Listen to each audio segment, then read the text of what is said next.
বৈষম্য বিরোধী ছাত্র আন্দোলনের অন্যতম সমন্বয়ক নাহিদ ইসলাম সহ ৩ জনকে নিরাপত্তাজনিত কারণে গোয়েন্দা পুলিশের হেফাজতে নেওয়া হয়েছে।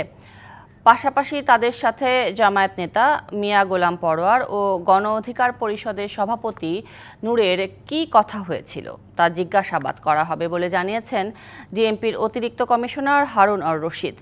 এদিকে স্বরাষ্ট্রমন্ত্রী জানিয়েছেন, সহিংসতায় বিএনপি জামায়াতের সংঘবদ্ধ আক্রমণের প্রমাণ মিলেছে।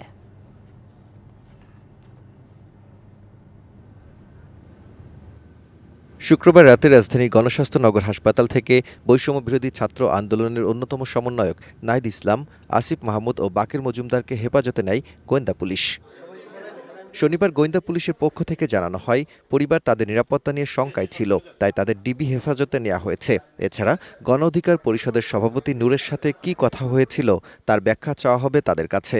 তারা ফেসবুকে তারা নিরাপত্তাহীনতার কথা বলছিলেন। তাদের একজন বাবাও নিরাপত্তাহীনতার কথা বিভিন্ন জায়গায় প্রকাশ করছিলেন। সিকিউরিটি দেওয়া আমাদের কাজ, আমরা সেটাও যেমন তাদেরকে সেফটি সিকিউরিটি দিচ্ছি। তারা একথা আমাদের কাছে বলেছেন যে নুরু বা আরা, যে তা আমরা নাহিদের সাথে বা বিভিন্ন সমন্বয়ের সাথে তাদের কথা হয়েছে।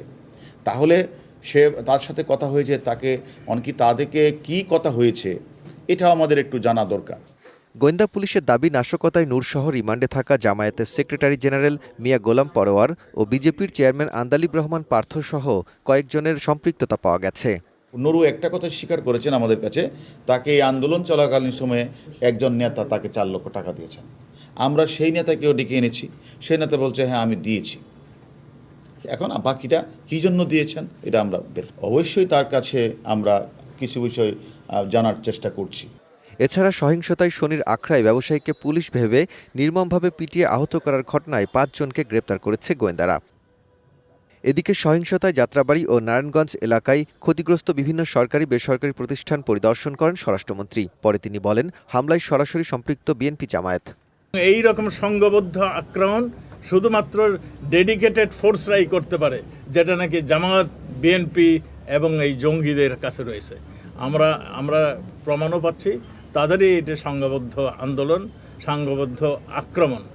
এ সময় শিক্ষার্থীদের 8 দফা দাবির মধ্যে যৌক্তিকগুলো ধীরে ধীরে মেনে নেওয়া হবে বলে জানিয়েছেন মন্ত্রী। যৌক্তিক দাবিগুলো তিনি করবেন, মেনে নেবেন। Daud Khan, DBC news, Dhaka.